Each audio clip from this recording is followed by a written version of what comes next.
I had no intention of going to war with a homeowners association. In fact, when I bought my house, I didn't even realize there was an HOA nearby. My property sat just outside the limits of a well-manicured, rigidly controlled neighborhood, a place where residents had to get approval for mailbox colors and lawns were inspected like military barracks. I didn't care. I had zero interest in living under HOA rules, which is exactly why I chose this house. It was close to the community, but not inside its jurisdiction. I could plant whatever trees I wanted. I could paint my front door any color I liked. I could park my truck in my own driveway without a fine. Or at least, that's what I thought. Enter HOA Karen, the neighborhood's self-appointed dictator. The first sign of trouble came 3 weeks after I moved in. I was outside, planting hydrangeas along my front fence, when I saw a woman marching toward me with the kind of confidence only found in people who've never been told no. She was mid-50s, blonde bob, clipboard in hand, wearing a cardigan despite the 85-degree weather. Classic HOA. She didn't introduce herself. She didn't offer a neighborly greeting. Instead, she launched straight into a lecture. "Excuse me, but your landscaping does not comply with the neighborhood's aesthetic." I blinked. "Excuse me?" She sighed, as if I were a slow child. "The community has a specific standard. The hydrangeas you planted, they aren't on the approved list." That's when I realized. She thought I lived inside the HOA. I didn't, and that meant her rules didn't apply to me. I smiled politely. "Oh, I think there's been a misunderstanding. My house isn't part of your..." She gave a tight-lipped smile. "Oh, I know. But your home is still part of the neighborhood, and we expect all homeowners to comply with community standards." At this point, I was amused. She wasn't asking. She was telling. And that was a mistake. The first warning, you can't ignore us. 2 days later, I received a letter in the mail. Not just any letter. An official violation notice from the HOA. It listed 4 violations I had apparently committed. Non-compliant landscaping. Unauthorized exterior paint color. I had painted my shutters navy blue. Visible trash cans on a non-pickup day. Failure to submit a yard maintenance plan for approval. The fine? $200. I laughed. I wasn't even in the HOA.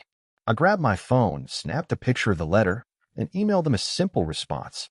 "I do not live in your HOA. Your rules do not apply to me. Do not contact me again." I assumed that was the end of it. I was wrong. Karen escalates, calling in reinforcements. The next week, I woke up to find a city code inspector standing in my driveway. Karen had filed a complaint with the city, claiming my property was violating municipal codes. The inspector looked uncomfortable. "Sir, I just need to take a quick look at your property. Someone reported unapproved modifications." I raised an eyebrow. "Like what?" He glanced at his clipboard. "Hydrangeas." I couldn't help it. I burst out laughing. The man sighed. "Look, between you and me, this happens all the time. Some HOA board members think they run the entire zip code." I crossed my arms. "And what does the city say?" He grinned. "You're completely fine. I'll be closing this case." Karen had wasted the city's time, and I was just getting started. Because at that moment, I decided, if Karen wanted to play this game, I'd make sure she lost. The first power move, buying a property inside the HOA. I was already a real estate investor. I owned multiple properties across the state. So I started looking into this HOA's bylaws. And that's when I discovered something interesting. In this community, HOA decisions were made by vote. And votes were based on the number of properties owned. That meant if you own enough houses inside the HOA, you could control the entire thing. I had money to spend, and Karen had just given me a reason to spend it. So over the next 6 months, I quietly started buying homes within the HOA. Karen's next mistake, trying to find me again. Karen had no idea what I was up to.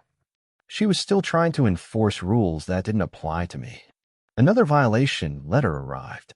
This time, the fine was $500. For what? Disruptive exterior aesthetic. Failure to comply with community landscaping guideline. Non-approved vehicle parked in driveway. I had a classic car out front. This time, I didn't bother responding. Instead, I did something better. I waited until I had secured 5 properties inside the HOA. And then, I requested a seat on the board. Karen's worst nightmare, the HOA election she didn't see coming. The moment Karen realized what I had done was priceless. I arrived at the next HOA meeting and took my seat at the table. Karen's eyes went wide. "You can't be here," she hissed. I smiled. "Actually, I can. I now own 5 properties inside this HOA, and that gives me voting power." She went pale. The rest of the board members were shocked. Nobody had seen this coming. Karen had spent months harassing the wrong homeowner. And now, I had the power to dismantle everything she had built. The beginning of the end, Karen loses control. Over the next few months, I made my move.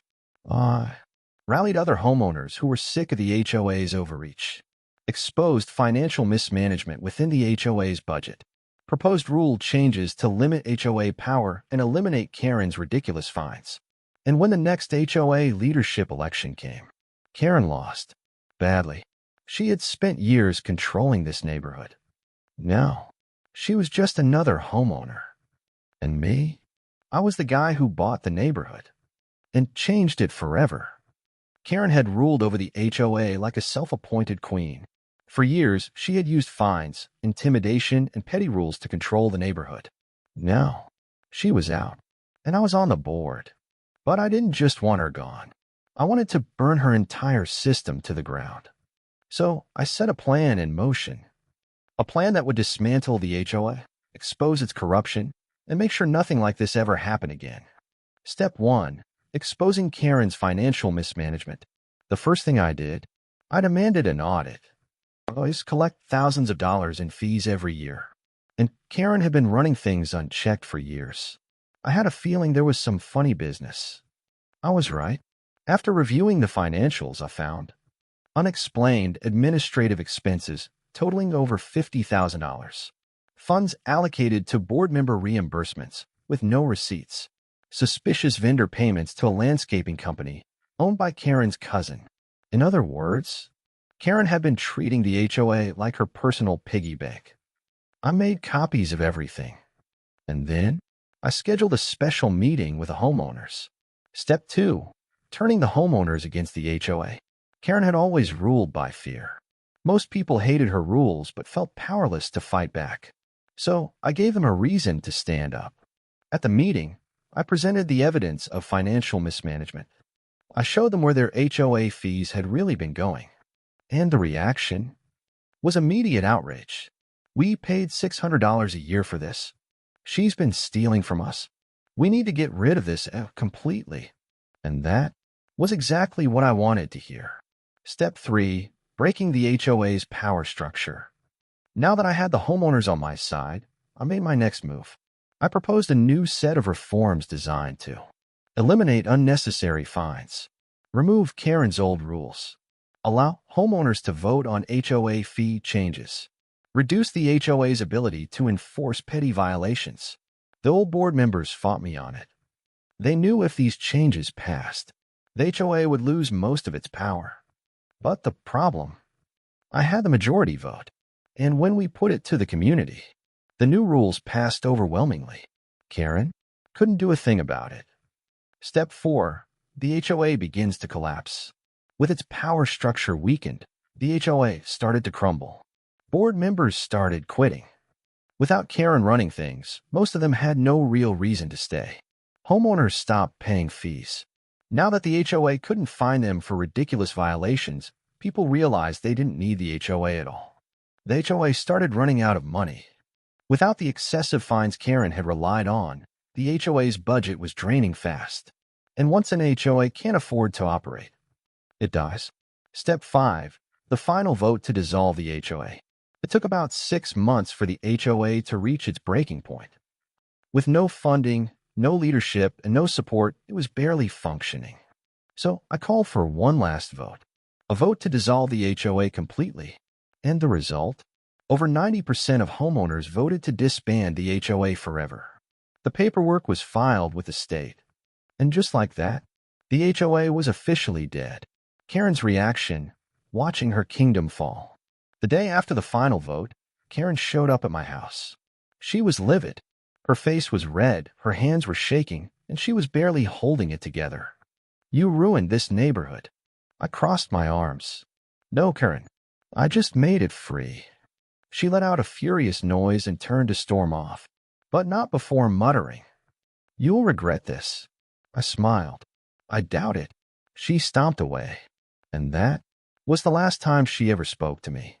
The aftermath: what happened to the neighborhood after the HOA died? Without the HOA, people were free to do what they wanted with their homes. And you know what? The neighborhood didn't fall apart. Lawns were still maintained. Houses still looked beautiful. People were happier without Karen breathing down their necks. And the best part, home values actually went up. People wanted to live in a neighborhood without an overbearing HOA. What Karen had insisted would destroy the community had actually made it stronger. Karen's final karma, the best ending possible. Karen had spent years controlling the neighborhood. Now, she was just another homeowner. But there was one last piece of karma left. With the HOA gone, Karen lost all the privileges she had abused for years. No more fines. No more HOA board power. No more dictating what people could do. She had tried to bully me into submission. Instead, I had bought the neighborhood and set it free. And honestly, that was the best revenge possible. Karen had lost, though I was dead. And for the first time in years, homeowners could finally breathe. No more ridiculous rules. No more fines for nonsense. No more Karen dictating how people live their lives. But the fallout from this went beyond just our neighborhood. Because when a powerful HOA collapses, it sends shockwaves through the entire town. And other HOA leaders started to panic. The neighborhood's transformation: what happens when an HOA dies? After the HOA was officially dissolved, the neighborhood entered a new era of freedom. People had been afraid that without the HOA, home values would plummet. Houses would become run down. The neighborhood would fall into chaos. But what actually happened was the complete opposite. 1. Homeowners finally took pride in their own properties. Without the HOA breathing down their necks, people actually started taking care of their homes on their own terms. Instead of rushing to meet HOA deadlines, they could landscape how they wanted, choose house colors they liked, decorate freely without fear of fines. And instead of a uniform, cookie-cutter neighborhood, we now had a beautiful, diverse community. 2. Property values went up, not down. One of Karen's biggest fear-mongering tactics was the claim that without an HOA, home values would crash. But in reality, homes in non-HOA communities were becoming more desirable. People wanted to move somewhere without petty restrictions. So when we looked at property values a year later, the average home price had actually risen by 12%. Karen's entire argument for preserving the neighborhood had been a lie. 3. New buyers wanted to move in. Now that the HOA was gone, we started seeing a new wave of homebuyers. Young families, retirees, people who had specifically avoided HOA communities. One couple who moved and said, "We've been looking for a house for months, but every nice place was in an HOA. When we found out this neighborhood got rid of theirs, we made an offer immediately." Buyers were flocking to the area, and the real estate agents started using it as a selling point. This home is in a former HOA neighborhood, now completely free from restrictions. The very thing Karen feared the most was actually attracting more people. The town's reaction: other HOAs start to panic. Our neighborhood had been one of the strictest HOAs in town. So when it collapsed, other HOA leaders took notice. Because if our HOA could be dismantled, so could theirs. And suddenly, other homeowners started asking questions. Wait, if they got rid of their HOA, why can't we? We're sick of these ridiculous rules too. Maybe we should vote on dissolving our HOA as well. HOA board members started panicking. They held emergency meetings to figure out how to stop the spread. But the truth? They couldn't. Because once people saw how much better life was without an HOA, they wanted out too. Karen's last attempt to regain control. While all this was happening, Karen was still in denial. She had lost her position of power. She had been publicly humiliated, and now she was watching other HOAs start to fall apart too. So she tried one last move. She started a petition to form a new HOA. She even went door to door trying to convince people. We need to bring back order. The neighborhood is falling apart. But every single time, she got shut down. No thanks, Karen. You've done enough damage. We like our freedom. And when she realized nobody was listening to her anymore, she finally gave up. The new normal, a community without HOA control. By the second year without the HOA, the neighborhood had settled into a new rhythm. People got used to the idea that they didn't need an HOA to keep things running smoothly. Instead, they just talked to each other. If someone's grass got too high, a neighbor would politely mention it. If there was a problem with a property, people worked together to solve it. If someone needed help with maintenance, neighbors actually helped instead of fighting each other. It turns out, you don't need an HOA to have a great neighborhood. You just need decent people. And without Karen waving her clipboard around, everyone was happier. How other HOAs started falling like dominoes. Our neighborhood was the first in the area to get rid of its HOA. But after people saw how much better life was, other communities started following suit. Over the next 3 years, 3 nearby neighborhoods also voted to dissolve their HOAs. HOA fines in other communities dropped because homeowners fought back. New buyers actively looked for non-HOA homes, putting pressure on real estate developers. It was like a movement had started.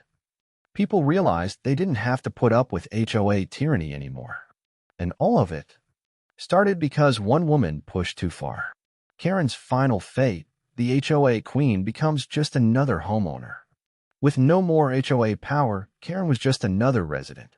She had gone from dictating the entire community to being completely ignored. And when she tried to complain about people breaking the old HOA rules, she got laughed at. One neighbor even put up a mailbox in a color she used to ban, just to spite her. She had spent years enforcing ridiculous rules. Now, she had to live under her own failed system. And she hated every second of it. Final thoughts, the ultimate lesson from this HOA's fall. Karen had believed she was untouchable. She thought HOA power was absolute. She thought fines and threats would keep people in line forever. But what she didn't understand was that when you push people too far, they push back. And sometimes, they push hard enough to make the entire system collapse. The best part? Now, every time a new homeowner moves in, they ask, "Is there an HOA here?" And we get to say, "Not anymore." And honestly, that's the best revenge of all. Karen was defeated, though I was gone, and the neighborhood was finally free. But I wasn't done yet, because I knew something most people didn't realize. Just because an HOA is dissolved doesn't mean it can't be brought back. And the last thing I wanted was for another HOA tyrant to rise up and try to take control again. So I made sure that never happened. Step 1. Buying up even more property. At this point, I already owned multiple properties inside what used to be the HOA, but I wanted more control. So over the next 2 years, I quietly acquired more houses in the neighborhood. Every time someone put their home up for sale, I made an offer fast. I didn't overpay, but I made sure my offers were competitive enough that sellers chose me over others. By the end of my buying spree, I owned 14 homes in the neighborhood. That meant I had major influence over who moved in. I could set the tone for how the neighborhood operated. I had enough properties that if someone ever tried to bring back an HOA, I could block the vote. This was my community now, and I was going to protect it. Step 2. Setting up a community trust to keep the HOA out forever. One of the biggest loopholes with HOAs? Even if you dissolve one, a new HOA can form later if enough homeowners vote for it. I wasn't going to let that happen. So I set up something called a community trust. What it did made it legally impossible to form another HOA in the neighborhood. I worked with a lawyer to create deed restrictions that permanently banned the formation of an HOA. Created a small, voluntary fund for community improvements. Instead of HOA dues, homeowners could choose to contribute to a maintenance fund. But the key difference, it was 100% voluntary. No fines, no penalties, allowed homeowners to self-govern without power-hungry HOA boards. Instead of a board with unchecked power, we set up a simple neighborhood committee. The rules: minimal. Just common sense agreements like keep your property reasonably maintained. No aggressive harassment of neighbors. If there's a dispute, talk it out like adults. Once the trust was in place, it meant no future HOA could ever be reestablished. Legally, permanently, forever. Step 3. Controlling who moves in to keep the Karen type out. Now that I owned multiple properties, I had control over who moved into the neighborhood. That meant I could filter out potential HOA-style rule lovers. How? I used one simple trick. Every time I put one of my properties up for rent or sale, I included this in the listing. This home is in a former HOA neighborhood, now permanently HOA-free. If you prefer strict neighborhood rules, this is not the community for you. It worked like magic. Loving buyers avoided the neighborhood. Meanwhile, normal people who just wanted to live in peace jumped at the chance to buy a home in an HOA-free zone. Step 4. Keeping HOA Karen out for good. Now, you might be wondering, what happened to Karen? Did she try to worm her way back into power? Of course she did, but I had already outmaneuvered her. By the time she realized what I was doing, it was too late. She tried several desperate moves. She attempted to get neighbors to reconsider an HOA, but the community trust made that impossible. She tried to buy up properties herself, but every time she made an offer, I outbid her. She tried to get involved in the new neighborhood committee, but there was no real power there. No fines, no authority, no ability to control anyone. Eventually, she gave up. She realized she had lost for good, and then she moved out, sold her house, left town, and with that, the last trace of HOA tyranny disappeared forever. The end result, a thriving and free community. Once Karen was gone, life in the neighborhood settled into something amazing. There was no more pointless drama, no more ridiculous fines, no more Karen-style power trips. People actually enjoyed living there. And the best part, when new homeowners moved in and asked, "Is there an HOA here?" the answer was, "Not anymore." And there never will be again. And honestly, that's the best legacy I could have ever left. Karen was gone, though I was dead, and our neighborhood was thriving. But what I didn't expect was how far the impact of what we had done would spread. Because as it turns out, other HOA-ruled neighborhoods were watching. And when they saw what we had done, how we had completely dismantled our HOA and come out stronger, they realized, if they can do it, so can we. And that was how a small rebellion turned into a full-blown movement. The first sign that something bigger was happening came about a year after we dissolved our HOA. I got an email from a homeowner in another HOA across town. He had seen what we did and wanted to do the same. His story? Almost identical. Petty fines, absurd restrictions, a power-hungry board led by a Karen-type dictator. And just like in our neighborhood, most of the homeowners were fed up, but felt like they couldn't fight back. So I sat down with him and his neighbors, laid out exactly what we had done, and helped them draft a plan. Within 6 months, they had exposed financial corruption within their HOA, rallied enough homeowners to vote for new leadership, voted to dissolve their completely. The second that vote passed and their HOA was officially gone, I knew this wasn't just a one-time event. We had started something bigger. After the second HOA collapse, something crazy happened. A local news station did a segment on what was happening. The title, "The End of HOAs? Why More Neighborhoods Are Fighting Back." It featured interviews with homeowners who had freed themselves from HOA control, a breakdown of how HOAs manipulate homeowners with unnecessary rules and fines, a spotlight on corrupt board members using HOA fees for personal gain. And when the story aired, HOA residents all over the city started paying attention. I started getting emails, phone calls, and even handwritten letters from people in other neighborhoods asking, "How did you do it? Can we do the same in our HOA? Is there a legal way to fight back?" It was spreading, and the more people realized they could fight back, the more they wanted out. The news story had blown up, and now HOA board members in other neighborhoods were freaking out because suddenly homeowners weren't just blindly following their rules anymore. They were questioning the fees, demanding financial audits, asking about the process to dissolve the HOA.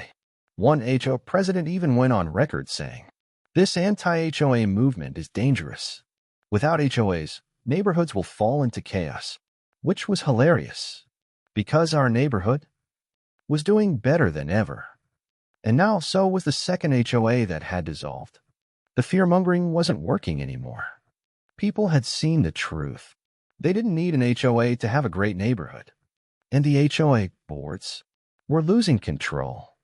Once people saw that HOAs weren't as powerful as they pretended to be, the movement exploded. In the next 2 years, the following happened. For more neighborhoods successfully voted to dissolve their HOAs. Real estate agents started marketing HOA-free homes as a selling point. Multiple lawsuits were filed against HOAs for financial mismanagement. The best part?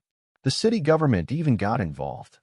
They started reviewing HOA practices and passing new laws that limited the power of HOA fines, required HOAs to get homeowner approval for major decisions, banned HOAs from using fines as a primary source of revenue. HOAs had operated unchecked for too long.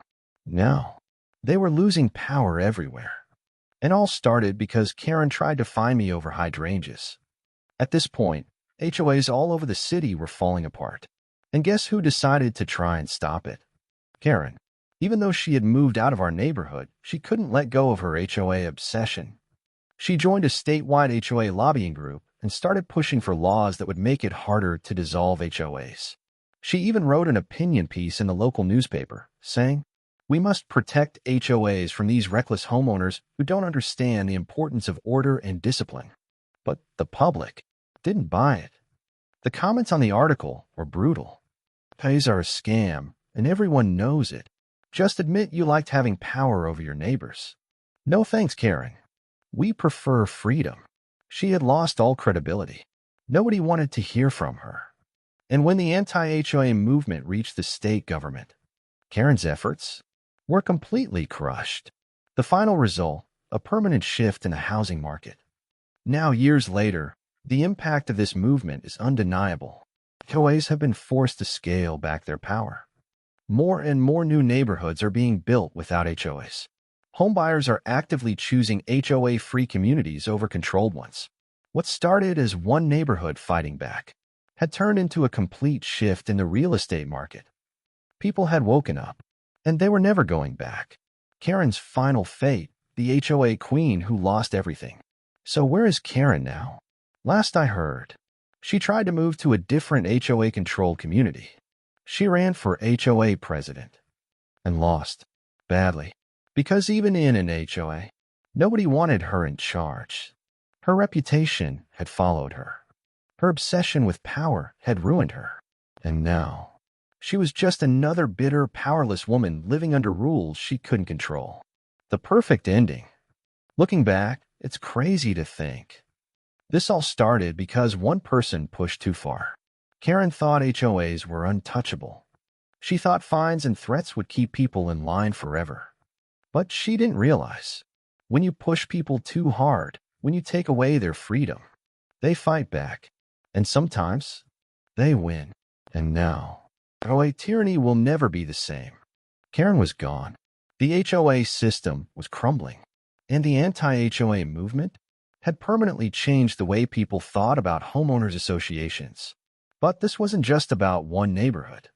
This was about a much bigger shift. Because the truth was, homeowners all over the country were waking up. And what we had started was just the beginning.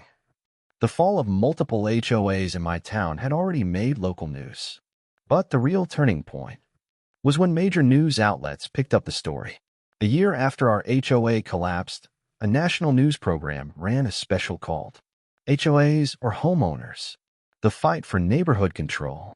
The segment featured interviews with homeowners who had successfully dissolved their HOAs, real estate experts explaining why HOAs had too much power, Legal professionals discussing how some HOAs were breaking consumer protection laws.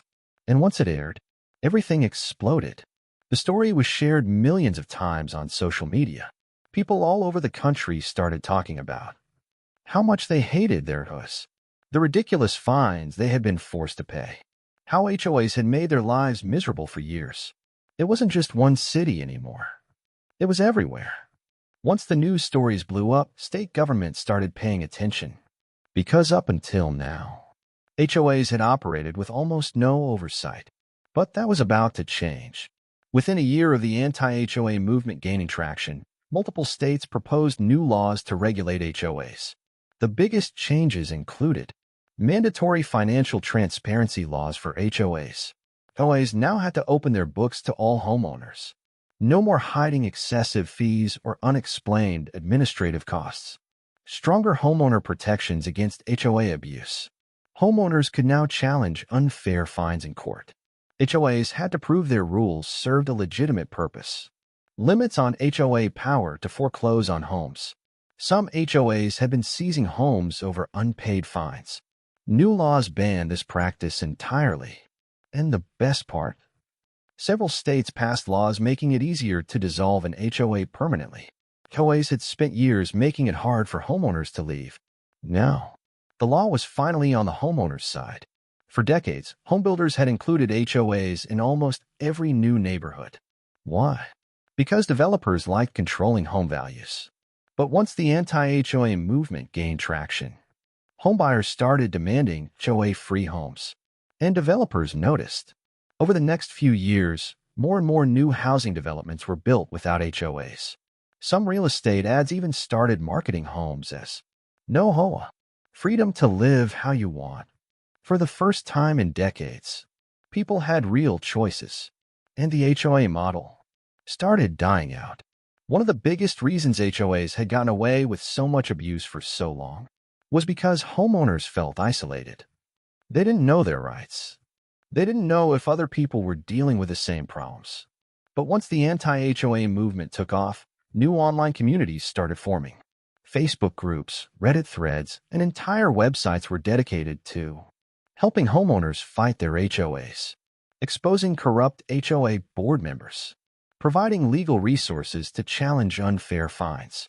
There was even a crowdsourced HOA Hall of Shame website where people could submit stories of HOA abuse, names of corrupt HOA leaders, legal cases where homeowners had won against their HOAs. Now, people weren't afraid to fight back anymore. They had a network. They had resources. And HOAs could no longer operate in the shadows. With the internet spreading information, the media covering HOA abuses, and laws changing to protect homeowners, public opinion completely turned against HOAs. Polls showed that 80% of homeowners preferred living in a non-HOA community. 60% of people who lived in an HOA wished they could leave. Over 70% of homebuyers were actively looking for HOA-free homes. The HOA model had thrived on control and fear. But now, the fear was gone. People knew they didn't need an HOA. They knew they had rights. And they knew how to fight back. HOAs had spent decades tightening their grip on neighborhoods. But now, that grip was permanently broken. Karen's final fate, the woman who helped destroy the HOA system, by accident. After the fall of the HOA system, I heard rumors about Karen's fate. Apparently, she tried to move to another HOA neighborhood. She applied for an HOA board position. And she was rejected. Multiple times, even in pro-communities. Karen's name was toxic. One HOA board member was even overheard saying, "We don't want to be the next Karen at a scandal." She had spent years thinking she was powerful. Now, she couldn't even get on an HOA board. She had become a cautionary tale. The ultimate irony? She helped destroy the very system she loved. Because if she had just left me alone, none of this would have happened. Now, years later, the HOA system is weaker than ever. There are still some communities that keep their HOAs, but they're no longer as powerful. They know they can't push homeowners around anymore. Because now, homeowners know their rights. They know they can be taken down. And people have finally realized you don't need an HOA to have a great neighborhood. HOAs weren't about preserving the community. They were about power and control.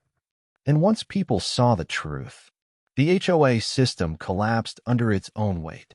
The best part? Now, every time a new homebuyer asks, is there an HOA here? The answer is, not anymore. And never again. And that is the greatest victory of all.